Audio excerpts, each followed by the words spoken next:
कौन से हिसाब है किताब में लगन दे। तो राम जी ने बात घुमा दी, बोले मिथिला के बच्चे मिथिला दिखाएंगे, लक्ष्मण देखेंगे, हम एक काम के लिए जाएंगे। बोले क्या? बोले नगर दिखाई तुरंत नहीं आ। लक्ष्मण बालक है, कहीं शाम तक देखता ना, और संध्या का समय निकल गया, समय का ध्यान नहीं देंगे, और हम साथ में होंगे तो समय का ध्यान रखेंगे, क्योंकि राम जी के जीवन में समय का बहुत महत्व है। समय जान मुनि आए सिपाही, वहां समय से ही सब काम करता है। या तो गुरु जी समय का ध्यान रखें या राम जी रखें। नगर दिखाई ऋषभ मुस्कुरा दे, मन ही मन सोचा करते हैं जाई देखिया वो नगर, सुख निधान दो करो सुफल सबके नयन, बोले सुंदर वदन है आँख वो जो नाथ का दर्शन किया करे, करो सुफल सबके नयन, सुंदर वदन देखा। आज वही स्थिति इधर है। कहते बाबा दाऊ भैया कहते मथुरा नगरी देख में नंदराय बड़े भोले हैं, नंद ने का देखा ऊपर काऊ से झगड़ा मत करना कन्हैया। तो कन्हैया मुस्कुराए, बोले बाबा कोई हमें जाने कि हम काऊ को जाने। देख दोनों भाइयों ने चलना प्रारंभ किया।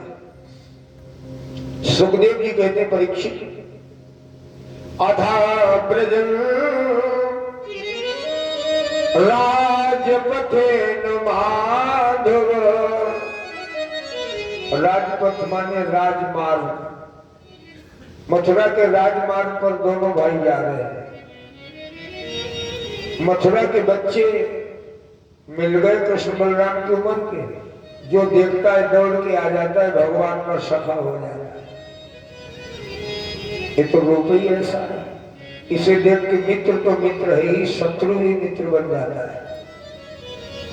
साथ साथ चल रहे हैं, एक श्याम गौर बैल की झांकी देख रहे हैं।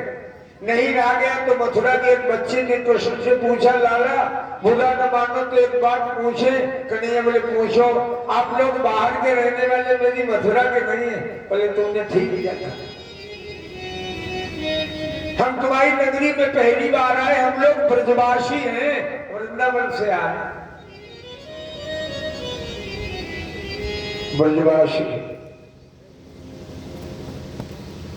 तुम्हारी नगरी में पहली बार आए, तुम अपनी नगरी का हमें परिचय दोगे? हाँ हाँ बतियाते जा रहे हैं। लाला ये ऊंची हवेली दिखाई दे रही, ये हमारे भोजराज का आवास है, कंस का, उनकी हवेली सामने। बोले पीठ पीछे लाला देख रही हो, ये महाराज जी का बाजार है। दाहिनी तरफ देख रहे हो, ये महाराज जी की कचहरी, हमें बैठ के जजमेंट करते हैं। और लाला ये बाईं तरफ महाराज की कारागार, इसमें अपराधियों को डालते हैं। कारागार पे नजर पड़ी तो कन्हैया को याद आ गया, यही मेरी जन्मस्थली है। अच्छा भैया, बात करते जा रहे थे, आगे पहुंचे थोड़ा तो रजतम कशिदायंतम गदाग्रज,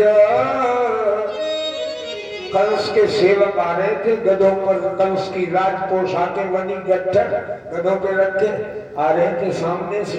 कन्हैया के बराबर में आए। कन्हैया बोले सुनो भैया, वो ठहर गए, क्या बात? आप लोग हमें नहीं जानते, ये हम तुम्हारी नगरी में पहली बार आए, इन गट्ठरों में क्या? वो बोले भोजराज कंस की पोशाकें हैं।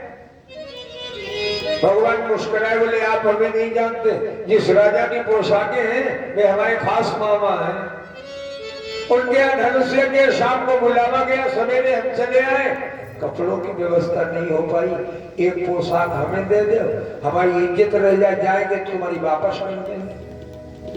सो उसने अपने साथियों की तरफ देखा, कहा सुना राजा की पोशाक बता दी तो इसके मुंह में पानी। सत्यम गिरी बने चर, उसने कहा है बनचर जंगली, तुम्हारे जैसे जंगलियों के लिए राजा की पोशाक ईद साढ़े 500 बलराम ने कोई पहन ली। मैया ने मना किया था काऊ की चीज माने सही रहो लाला तुम जाएंगे कहा नहीं माने जंगली कहते ठीक रहो। अब वो तो कह के चल दिया। कन्हैया बोले खड़े हो जाओ। अरे राजा का सेवक वो हट के खड़ा हुआ क्या मतलब। भगवान बोले भैया कपड़ा पड़ा देव चाहे न देव पर जंगलियों के लिए काय वो कहा। अरे उसने कहा राजा की पोशाक मांगने की तेरी हिम्मत पड़ गई तो भगवान एक तमाचा मारा। सुनो उसका तो एक ही तमाचे में हिसाब क्लियर हो गया लंबा लंबा। बाकी साथियों ने देखा गजब हो गया देखने में बालक पर कमाल करते। सुमित ने सबने गट्ठर डाले हुए तो भाग डाले गए।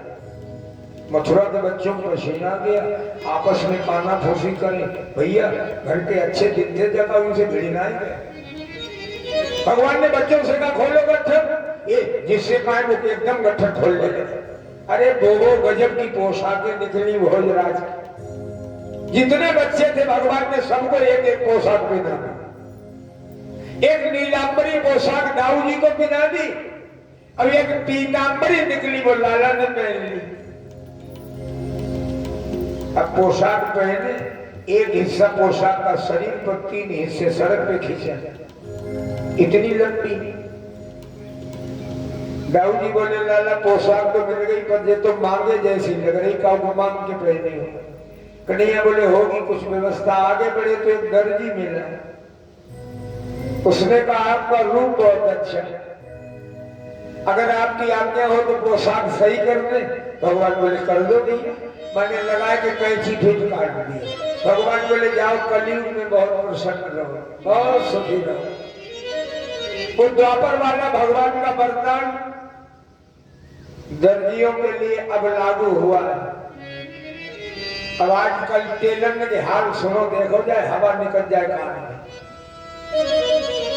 और आगे बढ़े तो सुदामा नाम का माली मिला। माने कृष्ण बलराम को माला मिलाई। बापू कन्हैया ने आशीर्वाद दिया जाओ वचन देता हूँ तुम्हारे घर में रखे हुए 8 दिन के भी फूल में पूजा में स्वीकार कर लूंगा कभी वास नहीं होंगे। अपने आप फ्रिज में शाम को रख दे तो सवेरे को वास। माली के 8 दिन रखे गए फिर भी पूजा में निषेध नहीं। और आगे बढ़े सामने से देवी आ रही थी पीठ में गोबर निकला एक हाथ में पात्र एक हाथ में डंडा एक हाथ का घूंघट मारे लुढ़कती चली आ सामने। अथा ब्रजन राजपथे माधवान स्त्रियं गृहीतांग विलेप भाजन। लेप भाजन चंदन का पात्र हाथ में पकड़े आ रहे भगवान के बराबर आई। भगवान बोले सुंदरी खड़ी हो जा। दाऊ जी ने कहा लाला हर समय झगड़े की बात करता रहता वो 3 जगह से टेढ़ी तो सुंदरी कह रहा। वो तो घूंघट से